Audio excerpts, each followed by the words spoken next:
नमस्कार बच्चों, कैसे हैं आप सब। आशा करती हूँ आप सभी अच्छे होंगे, स्वस्थ होंगे, खुश होंगे और अपनी पढ़ाई भी अच्छे से कर रहे होंगे। जैसा कि आप सभी जानते हैं, मैं हूँ आपकी हिंदी की अध्यापिका और मैं स्वागत करती हूँ आप सभी का आईसीटी वर्चुअल क्लासरूम में। और आज हम यहाँ पर एकत्रित हुए हैं पढ़ने के लिए क्लास 9th की हिंदी।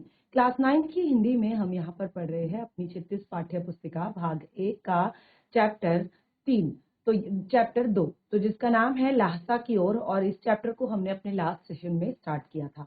और ये जो चैप्टर है हमारा लहसा की ओर, ये लिखा गया है राहुल संकृत्यायन जी द्वारा, और जिनके बारे में हमने लास्ट सेशन में कुछ चीजें पढ़ी थी। और इस पाठ के बारे में भी हमने यहाँ पर लास्ट सेशन में काफी कुछ चीजें पढ़ी थी कि क्या कुछ है इस पाठ के बारे में। तो देखिए, राहुल संकृत्यायन जी का जो जन्म है 1893 में इनका जन्म हुआ था। ननिहाल गांव पंदहा, जिला आजमगढ़, उत्तर प्रदेश में। उनका पैतृक गांव कैनला था और उनका मूल नाम केदार पांडे। तो देखिए, ये चीजें हमने अपने लास्ट सेशन में जो है पढ़ी थी अपने पाठ के बारे में। और उनकी शिक्षा काशी आगरा में हुई और सन 1930 में उन्होंने श्रीलंका जाकर बौद्ध धर्म को एक तरह से बौद्ध धर्म ग्रहण कर लिया। तब से उनका नाम राहुल संकृत्यायन हो गया, यानी कि उनका जो मूल नाम था वो उनका मूल नाम केदार पांडे था। और उसके बाद जब उन्होंने सन 1930 में श्रीलंका जाकर जब उन्होंने बौद्ध धर्म ग्रहण किया तो वहां जाकर उनका नाम फिर राहुल संकृत्यायन हो गया। राहुल जी पाली, प्रकृत, अपभ्रंश, तिब्बती, चीनी, जापानी, रूसी सहित अनेक भाषाओं के जानकार थे और इसीलिए उन्हें महापंडित, यानी कि उन्हें भाषाओं का महापंडित कहा जाता था।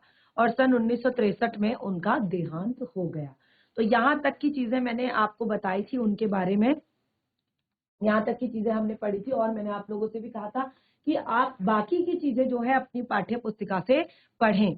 तो इस तरह से जैसे यहाँ पर आप देखेंगे मेरी जीवन यात्रा, उसके 6 भाग, दर्शन दिग्दर्शन, 22वीं सदी, वोल्गा से गंगा, भागो नहीं दुनिया को बदलो, दिमागी गुलामी, घुमक्कड़ शास्त्र, ये उनकी प्रमुख कृतियां हैं। और जैसे मैंने बताया कि उन्होंने एक तरह से यात्रा वृतांत के माध्यम से हिंदी साहित्य में एक तरह से बहुत बड़ा योगदान उनका रहा है, क्योंकि उन्होंने बहुत सारे जैसे हमने कहा कश्मीर से लेकर कन्याकुमारी तक की उन्होंने यात्रा की और लगभग संपूर्ण भारत, और उसके बाद जैसे हमने बताया तिब्बत की, चीन की, या बाकी बहुत सारी अलग अलग जगहों की उन्होंने यात्रा की। तो जिस तरह से मैंने आपको बताया उन्होंने उन सब चीज के बारे में, जैसे यात्रावृत लेखन, यात्रावृत जैसे लेखन में राहुल जी का स्थान अनन्यतम है, क्योंकि उन्होंने बहुत सारी यात्राएं की और उसके आधार पर उनका जो साहित्य में जो स्थान है काफी अच्छा है। उन्होंने घुमक्कड़ी का शास्त्र रचा और उससे होने वाले लाभों का विस्तार से वर्णन करते हुए मंजिल के स्थान पर यात्रा को ही घुमक्कड़ी का उद्देश्य बताया। तो उन्होंने एक जो लिखा था यहाँ पर बुक, घुमक्कड़ी का शास्त्र, तो उससे उन्होंने बताया कि इससे होने वाले लाभ, यानी कि जब आप कहीं जाते हैं, जब आप इधर उधर जाते हैं, जब आप घूमते हैं तो उससे क्या लाभ होते हैं, क्या फायदे होते हैं, ठीक है ना। और मंजिल के स्थान पर उन्होंने यात्रा को ही घुमक्कड़ का उद्देश्य बताया है कि जो मंजिल से ज्यादा जो है उसकी जो यात्रा होती है, यानी कि यात्रा के दौरान जो उसको अनुभव होते हैं, जैसे मैंने यहाँ पर बताया कि मनोरंजन क्या था, ज्ञानवर्धन, अज्ञात स्थलों की जानकारी के साथ साथ भाषा संस्कृति का आदान प्रदान होता है। तो मैंने आपको बताया था कि जैसे अभी आप उत्तराखंड में हैं और आपको अपने राज्य के बारे में फिर भी काफी चीजें जो है पता होती हैं, लेकिन जब आप जाते हैं गुजरात, जब आप जाते हैं राजस्थान, जब आप जाते हैं मध्य प्रदेश, जब आप जाते हैं असम, जब आप जाते हैं दक्षिण भारत, तो फिर वहां पर क्या होता है कि आपको कुछ चीजें बिल्कुल डिफरेंट देखने को मिलती हैं, अलग देखने को मिलती हैं, ठीक है ना। कैसे? क्योंकि वहां पे वहां के जो मनोरंजक स्थल है और जो वहाँ की ज्ञानवर्धक चीजें हैं, वहाँ की जो संस्कृति है, वहाँ की जो भाषा है, वहाँ का जो खान पान है, तो इन सब चीजों के कारण जो है काफी ज्यादा भिन्नता हमारे एक राज्य से दूसरे राज्य में पाई जाती है। और इससे क्या होता है, काफी ज्यादा चीजें हमें पता चलती हैं, काफी ज्ञान हमारा बढ़ता है। तो यात्रा जो है, यात्रा करना काफी अच्छा होता है, काफी अच्छा माना जाता है। तो इस तरह से उन्होंने यहाँ पर जैसे हमने कहा कि इसके अतिरिक्त भौगोलिक वर्णन, यानी कि वहां की जो वहाँ की जो जगह है उन स्थानों का भौगोलिक वर्णन भी उन्होंने किया है और इसके अतिरिक्त वहाँ के जनजीवन की सुंदर झांकी प्रस्तुत उन्होंने की है। संकलित अंश राहुल जी का प्रथम तिब्बत यात्रा से लिया गया है, जो उन्होंने सन 1929 से 30 में नेपाल के रास्ते की थी। ये मैंने आपको पूरा का पूरा जो है लास्ट सेशन में अच्छे से क्लियर कर दिया था पाठ के बारे में, क्योंकि उस टाइम पे हमारे देश में के लोगों को तिब्बत यात्रा का एक तरह से तिब्बत यात्रा की एक आज्ञा नहीं थी, परमिशन नहीं थी, तो उन्होंने छदम के वेश में, छदम यानी कि उस रास्ते पर देखिए भारतीयों को की यात्रा की अनुमति नहीं थी, क्योंकि वहां पर फिर उन्होंने क्या किया, एक भिकमंगे यानी कि एक छदम के वेश में उन्होंने यात्रा की थी और इसमें तिब्बत की राजधानी लहसा की ओर जाने वाले दुर्गम रास्तों का बहुत ही सुंदर, बहुत ही रोचक तरीके से उन्होंने वर्णन किया है। इस यात्रा वृतांत से हमें उस समय के तिब्बती समाज के बारे में काफी सारी जानकारी मिलती है, जिसमें मैंने मोटी मोटी चीजें आपको लास्ट सेशन में लगभग संपूर्ण रूप से बता दी थी कि क्या क्या चीजें आपको वहां पर मेनली मिलने वाली है, क्या क्या चीजें आपको वहां पर पता चलने वाली है वहां के बारे में। जिन्होंने लास्ट सेशन में क्लास अटेंड नहीं की थी उनको भी अभी सारी चीजें क्लियर हो गई हैं कि क्या कुछ हमने पढ़ा अपने लास्ट सेशन में। और जैसे कि मैंने बताया कि चैप्टर को तो हम पाठ्य पुस्तिका से ही पढ़ेंगे, क्योंकि बहुत सारी छोटी छोटी ऐसी, जैसे अगर आप सार के रूप में पढ़े भी तो बहुत सारी ऐसी छोटी छोटी पंक्तियां होती हैं जो छूट जाती हैं, और गद्य खंड के जो चैप्टर होते हैं अगर आप उनको पाठ्य पुस्तिका से एक बार अच्छे से पढ़ लें, समझ लें, तो फिर आपको एग्जाम में बहुत ज्यादा रटने की जरूरत नहीं पड़ती, आप आसानी से प्रश्नों के उत्तर लिख सकते हैं, क्योंकि चैप्टर जो होता है वो पूरा आपके माइंड में होता है। ठीक है ना, तो इसीलिए पाठ को ध्यान पूर्वक समझे। पाठ से रिलेटेड जो एक्स्ट्रा जो जानकारी थी वो लास्ट सेशन में हमने यहाँ पर डिस्कस कर ली थी, जैसे तिब्बत के बारे में, वहाँ के भौगोलिक क्षेत्रफल के बारे में, या वहाँ की जनसंख्या के बारे में, या वहाँ के रहन सहन के बारे में, और बाकी नेपाल के बारे में थोड़ा बहुत डिस्कस किया था। वहाँ के कुछ चित्र हमने यहाँ पर दिखाए थे, तिब्बत के कुछ धार्मिक स्थलों के चित्र हमने यहाँ पर दिखाए थे, तिब्बत की जो बौद्ध पताकाएं होती हैं, क्योंकि वहाँ पर बौद्ध धर्म जो है मुख्य रूप से माना जाता है, तो बौद्ध पताकाएं जो फहराई जाती हैं कि वो कौन सी पताकाएं कलरफुल होती हैं, तो वो क्यों फहराई जाती हैं, जो पताकाएं आपकी सफेद रंग की होती हैं वो क्यों फहराई जाती हैं। तो इस तरह से ये चीजें मैंने आपको लास्ट सेशन में क्लियर कर दी थी। तो चलिए शुरू करते हैं अपने चैप्टर को, किस तरह से लेखक ने नेपाल के रास्ते अपनी तिब्बत यात्रा को शुरू किया था। चलिए, वह नेपाल से तिब्बत जाने का मुख्य रास्ता है। लेखक कहते हैं कि वह नेपाल से तिब्बत जाने का मुख्य रास्ता है। फरी कलिडपोड का रास्ता जब नहीं खुला हुआ था, तो नेपाल ही नहीं हिंदुस्तान की चीजें भी इसी रास्ते तिब्बत जाया करती थी। यानी कि जब ये फरी कलिडपोड का रास्ता नहीं खुला हुआ था, तो उस टाइम पे नेपाल से ही नहीं भारत से भी जो चीजें तिब्बत जाती थी, जो वस्तु का आदान प्रदान होता था, आयात निर्यात होता था, वो इसी रास्ते से होता था। यह व्यापारिक ही नहीं सैनिक रास्ता भी था, यानी कि ये उस टाइम के लिए केवल व्यापारिक नहीं बल्कि सैनिक रास्ता भी था। इसीलिए जगह जगह यहाँ पर फौजी चौकियां और किले बने हुए हैं। लेखक यात्रा कर रहे हैं, यात्रा की शुरुआत कर रहे हैं, यात्रा को प्रारंभ कर रहे हैं और वहां से अपने अनुभव जो है वो शेयर करते हुए आगे बढ़ रहे हैं। तो वो कहते हैं कि इस रास्ते पर जगह जगह पर फौजी चौकियां और फौजी किले बने हुए हैं, जिनमें कभी चीनी पलटनें रहा करती थी। तो किसी टाइम पे इन जगहों पर चीनी पलटनें रहा करती थी। आजकल बहुत सी फौजी मकान गिर चुके हैं, यानी कि आजकल जो है बहुत सारे जो फौजी किले हैं वो गिर चुके हैं। दुर्ग के किसी भाग में जहां किसानों ने अपना बसेरा बना लिया है, वहां घर कुछ आबाद दिखाई पड़ते हैं। यानी कि ऐसी जगह जहां पर थोड़ा बहुत प्लेन्स का एरिया है, वहां पर किसानों ने अपना घर बना लिया है, यानी कि अपना बसेरा बना लिया है, और वहां की कुछ इलाके जो है हमें आबाद दिखाई देते हैं।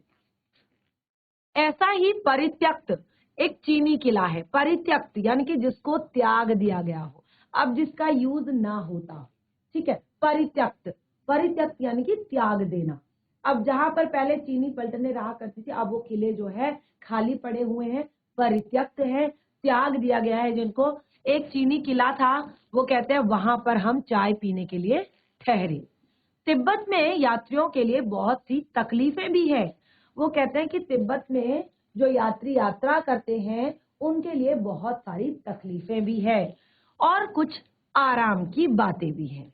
देखिए, तकलीफें तो है ही, क्योंकि रास्ते कितने दुर्गम है वो अभी आप आगे देखेंगे, क्या कुछ वहां परेशानियां आने वाली है वो आप आगे देखेंगे।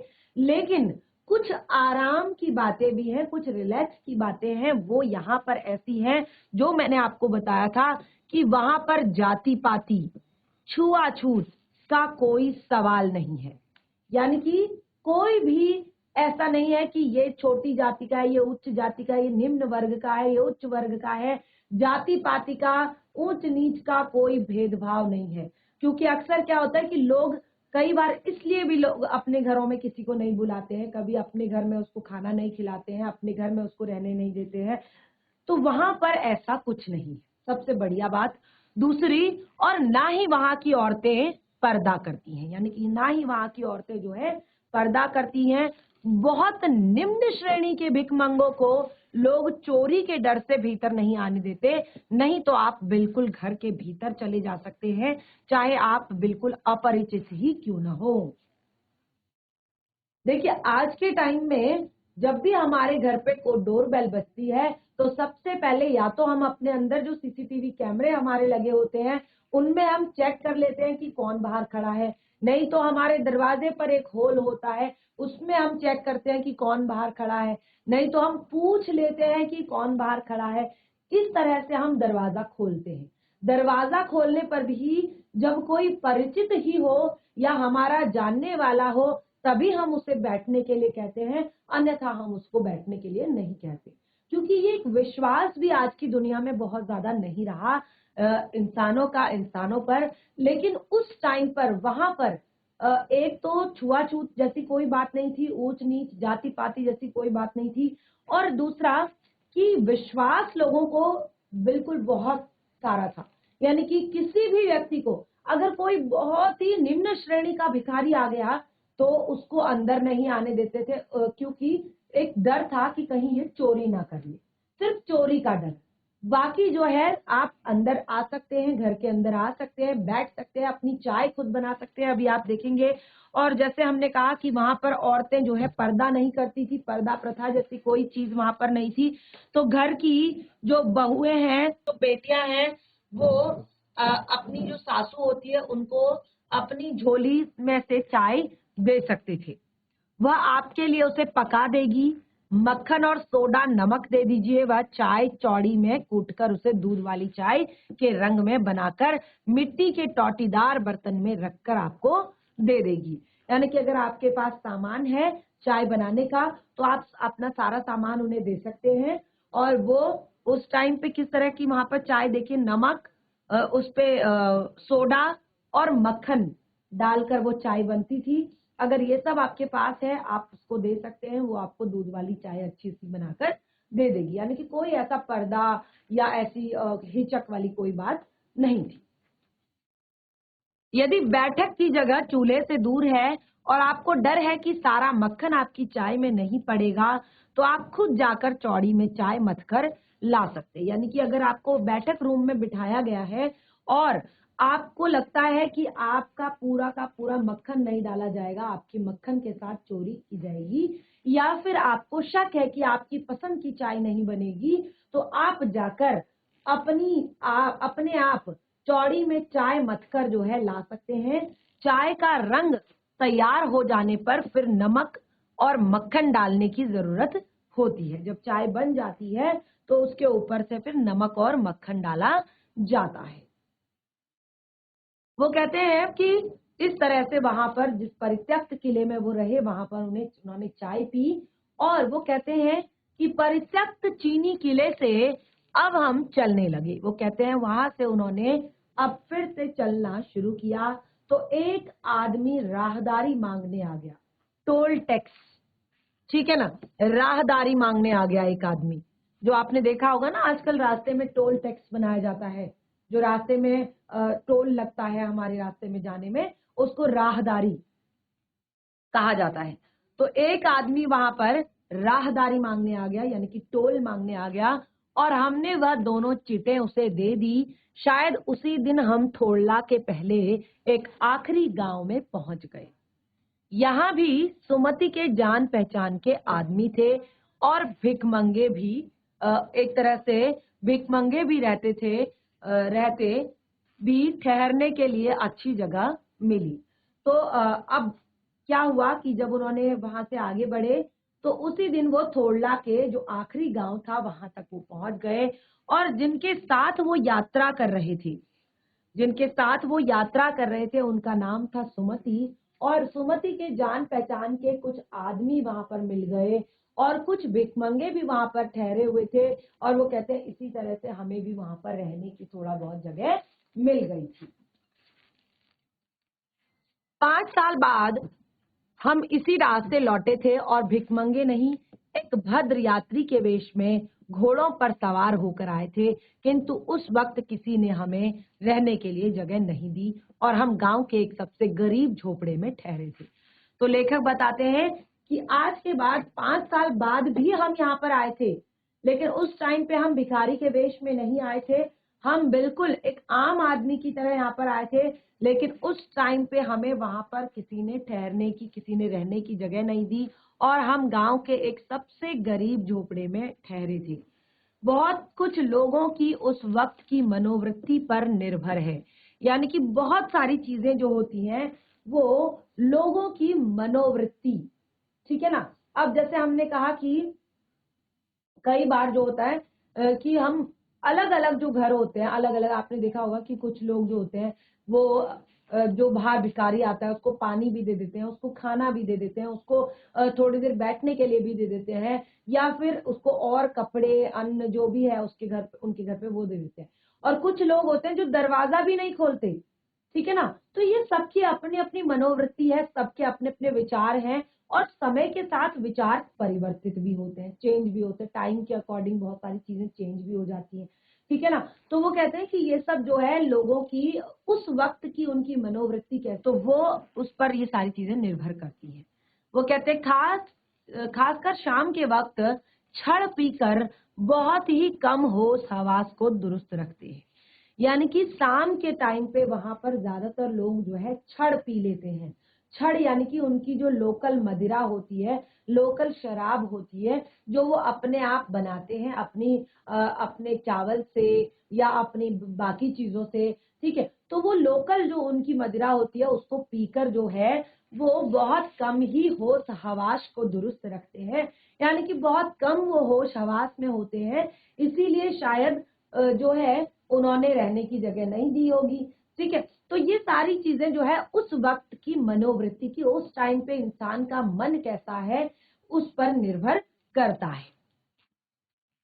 अब हम विकट डांडा थोड़ला पार कर, अब हमें विकट डांडा थोड़ला पार करना था। सबसे जो खतरनाक जगह है वो है डांडा थोड़ला, ठीक है। तो वो कहते हैं अब विकट, विकट यानी कि सबसे ज्यादा कठिन, कठिन डांडा थोड़ला पार करना था। और डांडे जो हैं वो तिब्बत के सबसे खतरनाक जगह है।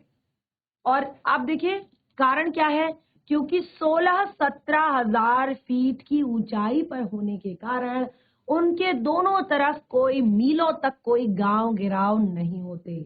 यानी कि इस तरह से 16-17 हजार फीट की ऊंचाई है उनकी, काफी ऊंचे ऊंचे वो पहाड़ हैं और इसी कारण वहां पर उनके दोनों तरफ ही कोई गांव गिराव नहीं होता। क्योंकि कैसे होगा, क्योंकि इतनी ऊंचाई पर लोग कैसे सरवाइव कर पाएंगे, कैसे रह पाएंगे। और ये जो है उन्होंने कहा कि नदियों के मोड़ और पहाड़ों के कोनों के कारण बहुत दूर तक आदमी को देखा नहीं जा सकता और काफी सारी नदियां हैं, पहाड़ों के कोने हैं, जिस कारण से दूर दूर तक वहां पर कोई आदमी नहीं रहता है। अब देखिए आदमी तो नहीं रहते हैं, लेकिन डाकुओं के लिए सबसे अच्छी जगह है यह, क्योंकि यहाँ पे उन्हें पता है कि कोई भी आएगा यात्री ही आएगा, कोई आम इंसान यहाँ नहीं आएगा। तो डाकुओं के लिए सबसे बेस्ट जगह वो थी, क्योंकि दूर दूर तक अगर वो वहां पर किसी आदमी को मार कर भी फेंक देते हैं, मार देते हैं, कोई चीखता है, कोई चिल्लाता है या कोई झड़प होती है, तो वहां पर दूर दूर तक, मीलों तक कोई सुनने वाला, कोई खबर लेने वाला नहीं है। तो जो दूर दूर के जो लोग होते हैं, जो इस तरह से अपना जीवन व्यापन करते हैं, रोजी रोटी चलाते हैं, चोरी डकैती करके, तो उनके लिए ये सबसे बेस्ट जगह है, यानी कि यहाँ पर सबसे ज्यादा खतरनाक डाकू मिलते हैं। तिब्बत में गांव में आकर खून हो जाए तब तो खूनी को सजा भी मिल सकती है, लेकिन इन निर्जन स्थानों में मरे हुए आदमियों की कोई परवाह नहीं करता। यानी कि अगर आप गांव में आ जाते हैं, अगर वहां पर कोई खून हो जाता है, किसी को मार दिया जाता है, तब तो एक बार के लिए सजा हो सकती है, लेकिन इन निर्जन स्थानों पर, निर्जन यानी कि जहां पर कोई जनमानुष, कोई इंसान नहीं होता, निर्जन स्थानों पर मरे हुए आदमियों के लिए कोई परवाह नहीं करता कि वहां पर कौन मर गया, कौन कट गया, कौन किसके साथ क्या हुआ, कोई परवाह नहीं करता, क्योंकि वो बहुत ही खतरनाक डांडे हैं और बहुत ही ज्यादा निर्जन स्थान है। सरकार, खुफिया विभाग और पुलिस पर उतना खर्च नहीं करती, वहां गवाह भी तो कोई नहीं मिल सकता। अगर देखिए किसी इंसान की मौत वहां पर हो जाती है, ठीक है, तो वहां की सरकार ना तो पुलिस पर उतना पैसा खर्च करती है वहां पर, ना ही खुफिया विभाग पर पैसा खर्चा करती है, क्योंकि अगर ये सब करे भी तो वहां गवाही कौन देगा कि हाँ उसने मारा, हाँ ऐसे मरा, वहां पर कोई गवाही देने वाला नहीं है। किस कंडीशन में मरा है, किस तरह से मरा है, कैसे मरा है, कोई भी वहां पर शिनाख्त करने वाला नहीं है, कोई भी वहां पर गवाही देने वाला नहीं है। तो सरकार भी जो है ढीली पड़ जाती है, यानी कि कोई पुलिस का कोई चक्कर नहीं है, कोई रिपोर्ट लिखाने का, कोई खुफिया विभाग में जानकारी देने का कोई ऐसा वहां पर नहीं है, क्योंकि कोई इंफॉर्मेशन देने वाला भी नहीं है, सूचना देने वाला भी नहीं है, ठीक है ना। डकैत पहले तो आदमी को मार डालते हैं, उसके बाद देखते हैं कि कुछ पैसा है या नहीं। डकैत क्या करते हैं, पहले तो आदमी को मार डालते हैं, क्योंकि अब देखिए हर एक इंसान, हर एक चीज, चाहे वो जीव जंतु हो, चाहे प्राणी हो, चाहे पशु हो, चाहे पक्षी हो, अगर आपको उससे डर है तो उसे भी तो आपसे डर है। तो सेम चीजें हैं कि डाकू अगर आप पर हमला कर सकता है तो आप भी तो उस पर हमला कर सकते हैं, क्योंकि वहां पर हथियार का कानून न रहने के कारण यहाँ लाठी की तरह लोग पिस्तौल और बंदूक लिए फिरते हैं, क्योंकि वहां पर हथियार का कानून नहीं है, यानी कि कोई लाइसेंस लेने की जरूरत नहीं है पिस्टल रखने के लिए, कोई भी हथियार रखने के लिए। तो इसीलिए जिस तरह से हम हाथ में डंडा लेकर जाते हैं, उसी तरह से हर इंसान, हर आम आदमी वहां पर हाथ में पिस्टल या फिर बंदूक लिए जाता है। तो इसीलिए अगर डाकू आपको मार सकता है तो आप भी डाकू को मार सकते हैं। इसीलिए डाकू देखते ही पहले इंसान को मार डालते हैं, ताकि वो सामने से हमला ना कर पाए, और उसके बाद वो उससे चीजें जो है, यानी चाहे पैसा हो, चाहे सामान हो, वो फिर उसके बाद उससे छीनते हैं, लूटते हैं। डाकू यदि जान से ना मारे तो खुद उसे अपने प्राणों का खतरा है। गांव में हमें मालूम हुआ कि पिछले ही साल थोड़ला के पास एक खून हो गया था। शायद खून की हम उतनी परवाह नहीं करते, क्योंकि हम भिखमंगे थे और जहां कहीं वैसी सूरत देखते टोपी उतार लेते, जीव निकाल लेते और कूची कूची, यानी कि दया करो, एक पैसा दे दो कहकर भीख मांगने लगते। तो वो कहते हैं कि खून की तो हमें परवाह नहीं थी, क्योंकि हमारा जो पूरा वेश था वो एक भिखारी का था, एक छदम का था, और जहां पर भी हमें कुछ इस तरह की आशंका होती कि हाँ यहाँ पर कुछ इस तरह के लोग हैं, ठीक है ना, जो शायद डकैत हो सकते हैं, तो वो कहते कि हम इस तरह से बिल्कुल अपनी कंडीशन इस तरह की कर लेते, जीभ बाहर निकाल लेते और अपने बाल बिखरा देते और कूची कूची दया दया दया कीजिए, 1 रुपया दे दीजिए, 1 पैसा दे दीजिए कहकर भीख मांगने लगते। लेकिन पहाड़ की ऊंची चढ़ाई थी, पीठ पर सामान लादकर कैसे चलते, और अगला पड़ाव 16 से 17 मील से कम नहीं था। तो वो कहते हैं कि अगला पड़ाव जो था वो 16 से 17 मील का था, और मैंने सुमति से कहा कि यहाँ लडगोर तक के लिए 2 घोड़े कर लो, सामान भी रख लेंगे और चढ़े चलेंगे। अब देखिए उन्होंने डांडा तोड़ला पार किया और उसके बाद अब उन्हें लडगोर जाना था और वहां के लिए उन्होंने अब अपने बहुत सारे सामान के साथ 16-17 मील चलने का साहस उन्हें नहीं हुआ और इसीलिए अब उन्होंने सुमति से कहा कि यहाँ से 2 घोड़े कर लो, यानी कि अब उन घोड़ों पर हम चढ़ेंगे, घोड़े पर चलेंगे। दूसरे दिन हम घोड़े पर सवार होकर ऊपर चले गए। डांडे से पहले एक जगह चाय पी, दोपहर के वक्त डांडे के ऊपर जा पहुंचे। हम समुद्र तल से 17-18 हजार फीट की ऊंचाई पर खड़े थे। हमारे दक्षिण की तरफ, दक्षिण यानी कि दक्षिण की तरफ, पूरब से पश्चिम की ओर हिमालय के हजारों श्वेत शिखर चले गए थे। बीटे की ओर देखने वाले पहाड़ बिल्कुल नंगे थे, ना तो वहां पे बर्फ की सफेदी थी और ना ही किसी तरह की हरियाली। जब आप बहुत ज्यादा टॉप पर चले जाते हैं तो फिर वहां पर क्या होता है, पहाड़ बिल्कुल खाली होते हैं, क्योंकि जो एक टाइम होता है वहां पर बर्फ भी पिघल चुकी होती है और बहुत ज्यादा टाइम तक बर्फ रहने के कारण वहां पर कोई भी वनस्पति जो है, पेड़ पौधे नहीं उग पाते हैं। इस तरह से वो पहाड़ बिल्कुल खाली होते हैं, बिल्कुल एक तरह से खुले होते हैं। उत्तर की तरफ बहुत कम बर्फ वाली चोटियां दिखाई पड़ती थी। सर्वोच्च स्थान पर डांडे के देवता का स्थान था, जो पत्थरों के ढेर, जानवरों के सींगों और रंग बिरंगी कपड़े की झंडियों से सजाया गया था। अब देखिए, जो डांडे का जो सर्वश्रेष्ठ स्थान था, सबसे ऊंचा स्थान था, वहां पर देवता का स्थान था। पत्थरों के काफी ढेर लगाए गए थे, जानवरों के सींगे थी और रंग बिरंगे कपड़े के जो झंडियां होती थी, जिससे मैंने बौद्ध पताकाएं आपको बताया कहते हैं, उनसे सजाया गया था। ठीक है, अब हमें उतनी ही बराबर उतराई पर चलना था।